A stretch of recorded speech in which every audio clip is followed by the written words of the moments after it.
ce texte, il est formidable, mais il est tissé de tellement de thématiques que ça va être très frustrant d'en parler en peu de temps. Donc comme je vous disais tout à l'heure, je vais un peu vous lancer sur des sujets que je vous laisse ensuite développer. Je pense que le plus simple, c'est peut-être de partir du titre, Sage-femme. On entend bien donc la présence de femmes dans ce roman. On suit Marie, qui est la narratrice. Votre narratrice s'appelle toujours Marie. Je ne sais pas si c'est la même à chaque fois ou si elle change. En tout cas, dans ce roman-là, Marie retrace la vie de ses aïeules, qui n'ont pas été très bavardes sur leur vie à elle. C'est le moins qu'on puisse dire. Voilà, je vous laisse enchaîner. On peut partir du titre, en effet, Sage-femme, dont il faut préciser qu'il n'y a pas de tiret. Et qu'il s'agit bien d'évoquer la sagesse de plusieurs femmes, mais de ne pas complètement oublier celle qui pourrait contenir un tiret, à savoir celle qui donne les naissances, donne naissance ou aide les femmes à donner naissance. C'est un texte qui, petit à petit, comme vous le dites, tisse une sorte de grande toile d'araignée, de grande constellation de femmes qui ont des sagesses, on va dire. Autant ces femmes sont vraiment écrites au pluriel, autant sage peut défendre bien son S du pluriel, parce que ce sont aussi des sagesses. On commence probablement par des sagesses qui sont subies, puisque dans cette lignée de femmes que remonte la narratrice Marie, qui est en effet toujours un peu la même et jamais exactement la même, mais je m'amuse beaucoup avec ce double fictionnel qui s'appelle Marie. On trouve des femmes qu'on appelait des filles-mères. Probablement vous connaissez cette horrible désignation, c'est-à-dire c'est des femmes qui enfantaient et qui le faisaient en dehors du mariage et qui étaient pour ça conspuées, mises au banc de la société et souvent regardées avec beaucoup de mépris et de dédain.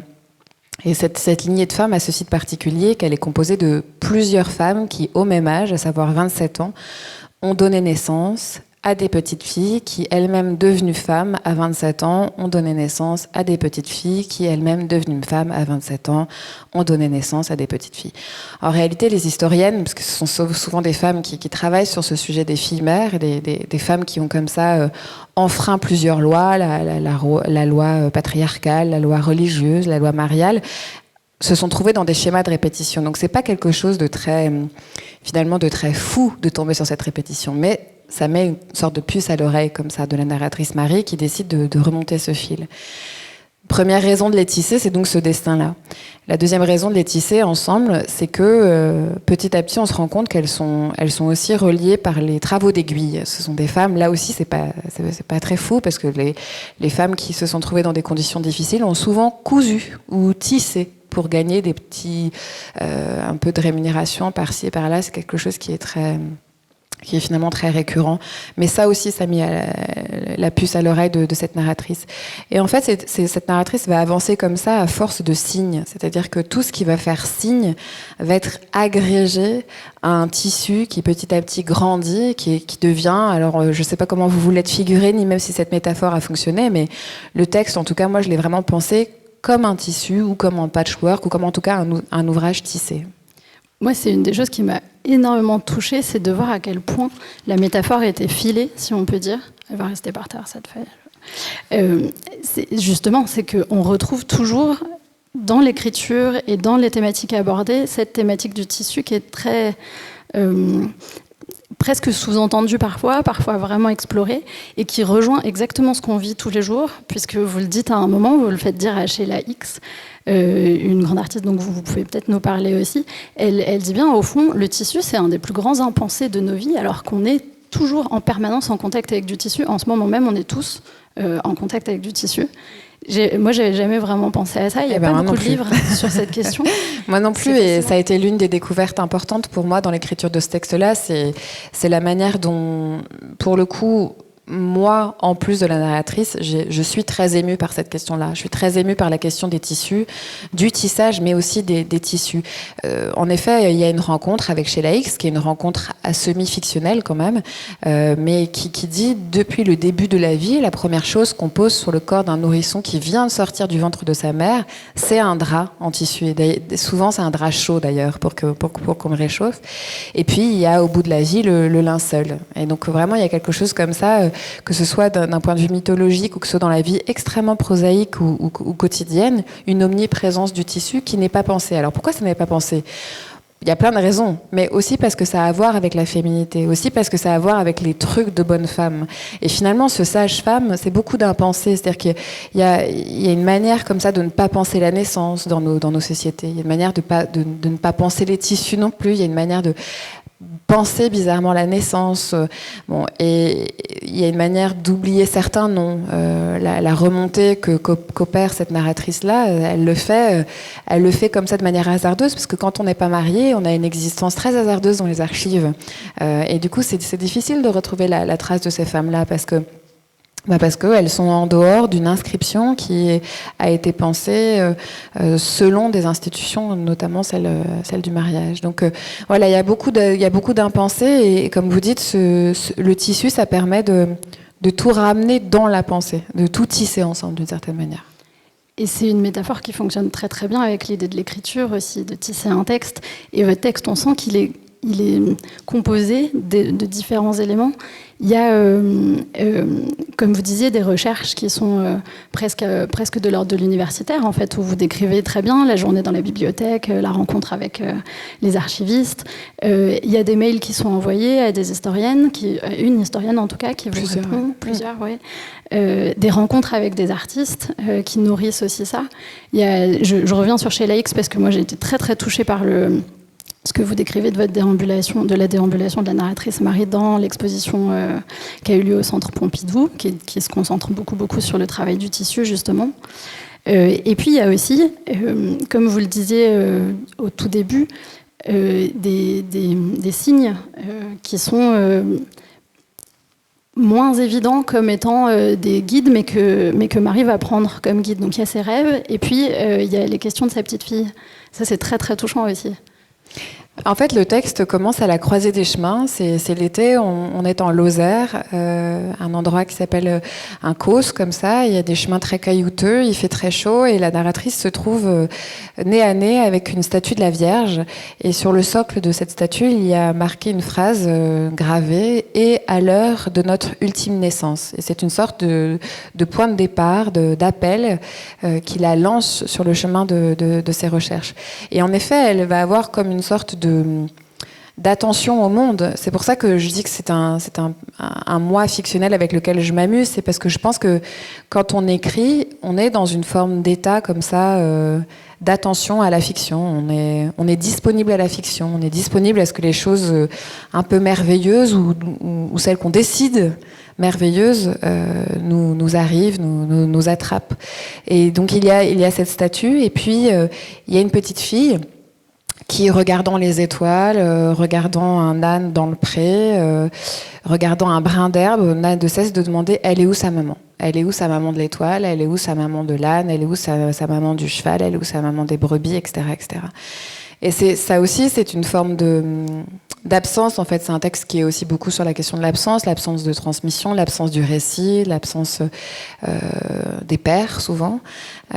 Et elle est où sa maman ? La question de la petite fille qui s'appelle Suzanne, c'est aussi un guide, c'est aussi une manière d'être éclairée. Puis voilà, le livre, il est ponctué par les questions et par les remarques de cet enfant qui est une enfant. Je pense que toute personne ayant fait l'expérience de se laisser guider par des questions d'enfant a fait une expérience dingue. Je pense que quand on décide vraiment de prendre au sérieux les questions de petites personnes de 2-3 ans et de les suivre et de se laisser complètement aller à ces interrogations-là, c'est très métaphysique, c'est très beau. Donc cette femme qui fait ce chemin-là, elle se laisse faire d'une certaine manière, ou elle apprend à se laisser faire. Oui. Et donc, vous avez bien dit, c'est un roman sur la transmission qui, du coup, c'est pas si évident que ça, puisque, en effet, on commence en étant un peu engagé sur le chemin par une petite fille, donc c'est la transmission presque à l'envers. Et c'est J'y aussi... crois beaucoup, par ailleurs. Hein. Je pense que les enfants nous transmettent autant, voire plus qu'on leur transmet. Enfin, de toute façon, les choses, elles sont en permanence mises à l'endroit à l'envers, comme les tissus dans ce texte-là. C'est-à-dire qu'on est autant instruit par une enfant de 2 ans et demi que par une femme de 90 ans, que par une historienne de 50 ans. Enfin, Moi, je ne crois pas beaucoup à la question de la chronologie des années en matière de transmission. Je pense que... Et ça m'a beaucoup parlé aussi, cette façon d'entrer en résonance en fait avec ce qui se passe et ce qui est présenté autour de nous, sans jamais essayer de classifier d'abord de façon raisonnable d'où vient l'information qui me la présente. Et c'est un rapport au savoir et à la connaissance qui, en tout cas, moi, me parle beaucoup et qui, je pense, est très très sain. Et très émancipateur en fait. Je sais pas si c'est ça, mais en tout cas pour le coup ça c'est le mien. J'ai vraiment un rapport au savoir, à la connaissance, à la littérature, à la poésie qui va dans ce sens-là. C'est-à-dire que j'ai beau travailler à France Culture depuis des années, j'ai pas de rapport à la culture avec un grand C. J'ai un rapport à la culture très très sensible, très curieux. Et le texte il fonctionne comme ça, et mes textes ils fonctionnent comme ça. Ils laissent entrer les choses. Donc quand je travaillais sur Achille pour le premier livre publié après Polaroid. Et ben voilà, je devais faire avec des très grands textes, mais c'est pas grave en fait. Moi, je laisse entrer la manière dont ça m'habite, dont ça me touche. Pareil pour Climat de France, où j'ai dû, je sais pas, lire des traités d'architecture aussi bien que des grands livres sur la question de la guerre d'Algérie. Et là, j'ai tout laissé entrer. J'ai laissé entrer un poème incroyable de Jacques Prévert qui s'appelle Un jour de lessive. Je ne sais pas si vous l'avez déjà lu, ce texte-là. Je vois Madame qui opine du chef. C'est un poème hallucinant, qui est bouleversant, qui est un poème extrêmement violent, où c'est l'été, il fait chaud, on est dans la cour d'une maison, c'est un jour de lessive, donc tout pourrait comme ça juste sentir le linge frais, la flotte, les beaux draps qui pendent comme ça sur des lits, et finalement on se rend compte que ce qu'on va vouloir lessiver, c'est la faute de cette jeune fille qui est tombée enceinte, qui n'est pas mariée, qui ne veut pas dire de qui elle est tombée enceinte. Et petit à petit, ce qu'on rend compte, c'est que dans le bac de lessive de la famille, c'est la fille qu'on récure, c'est la tâche qu'on récure. Bon, c'est un poème incroyable. J'en ai des frissons en l'évoquant. Il se trouve que je l'ai lu il y a des années, et puis qu'en travaillant sur Sage-Femme, il est revenu. De même, cette exposition, c'est vrai, je l'ai visitée, l'exposition de Sheila Hicks, qui est donc cette très grande artiste qui avait sa rétrospective au Centre Pompidou.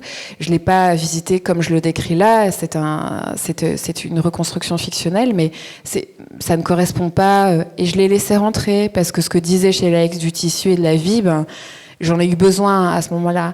Et puis, je sais pas, les travaux d'une grande historienne comme Michel Perrault ou d'une autre grande historienne comme Nicole Pellegrin, tout ça, en fait, petit à petit, ça s'agrège. Et c'est pour ça que je parle de disponibilité, c'est que dans la manière que j'ai d'écrire, qui est peut-être moins une construction romanesque, probablement parce que pour l'instant je sais pas le faire. Moi j'ai une manière d'écrire qui est juste à un moment donné, quand j'ai la chance que ça arrive, il y a un endroit dans ma tête qui est ouvert, qui est disponible, et les choses viennent comme ça. Elles s'agrègent et elles nourrissent un fil narratif et fictionnel. Et c'est vraiment quelque chose, si ça transparaît, s'il y a une liberté dans le rapport au savoir et aux choses de la vie, je suis très contente. Et cette attention, elle peut être mobilisée par, donc on le disait tout à l'heure, par des rêves, aussi par des questions d'enfants, mais aussi par des objets. Il y a des très jolies descriptions d'objets tissés, justement.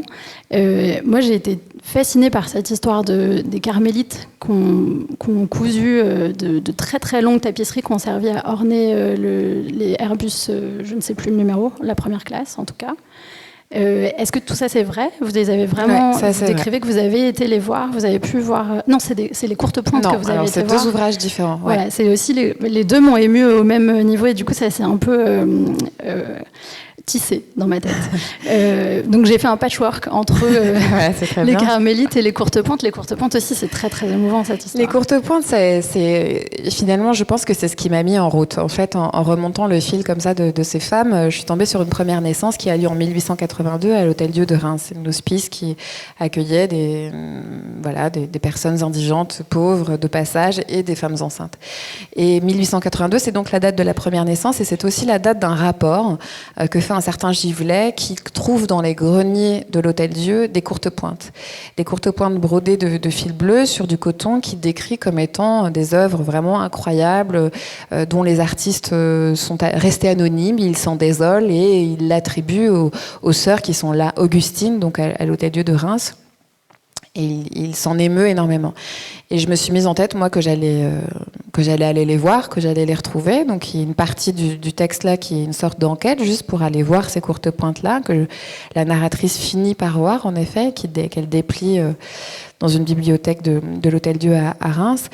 Et en fait, c'est à la fois une fascination pour l'objet. À titre personnel, j'ai été fascinée par l'histoire de ces courtes pointes, qui n'est pas complètement élucidée dans le livre. Et puis ça devient aussi une sorte de... Comment on pourrait dire, de petits bâtons, les trucs qu'on se passe comme ça de main en main. Et ça devient un prétexte pour la narratrice pour aller voir, pour parler à plusieurs femmes, pour parler à des historiennes, pour toquer à la porte d'artistes, pour dire « Bonjour, voilà, je voudrais vous parler des courtes pointes ». Et finalement, c'est une manière d'ouvrir la porte qui permet de parler d'autre chose. Une des raisons, une des explications que je donne à ça, à cette nécessité du prétexte, c'est que la narratrice, quand il s'agit d'aller voir les femmes de sa propre famille, mère, tante, grand-mère n'étant plus là, c'est plus délicat. Il y a beaucoup de silence, il y a beaucoup de difficultés, il y a beaucoup de douleurs et de secrets. Alors elle prend une sorte de chemin de traverse, et puis elle se présente à d'autres femmes, et elle trouve, je trouve, cette espèce de cap comme ça de possibilité de parler avec les courtes pointes tissées. Oui, parce que quand, vous le dites bien, quand la narratrice va voir, commence à essayer d'enquêter sur ses aïeuls, au départ, c'est des questions qui sont très larges et qui se heurtent presque à un mur de silence qu'elle ne va pas éprouver parce qu'elle sait bien que ce mur existe de toute façon. Et c'est une des choses qui est belle aussi, je trouve. Vous avez bien dit qu'il y a cette espèce de cycle de répétition des femmes donc, qui sont devenues mères, filles-mères, donc mère célibataire à 27 ans, et elles ont en commun aussi ce refus total de raconter. En fait. Elles n'ont pas voulu raconter, elles n'ont pas voulu transmettre. Et du coup, il y a... Dans le livre, on sent petit à petit qu'il y a une autre question qui s'élève, c'est est-ce que vraiment il faut chercher à savoir à tout prix quelque chose que quelqu'un n'a pas voulu nous dire ? Je pense que c'est une des questions extrêmement importantes pour moi dans ce texte-là, c'est qu'il commence par décrire le secret et le silence comme une douleur, et ça l'est très probablement dans ces histoires de filles-mères et de transmission difficile. Vraiment, je pense qu'il ne faut pas le nier. Mais il y a un apprentissage progressif dans ce texte-là qui est le droit au secret et une place de liberté d'un rapport au secret qui serait plutôt une sorte, au contraire, d'échappatoire aux différents carcans imposés à ces femmes-là. Et je m'arrête parce que je crois que c'est l'heure. Bravo, vous êtes une grande professionnelle. Merci beaucoup.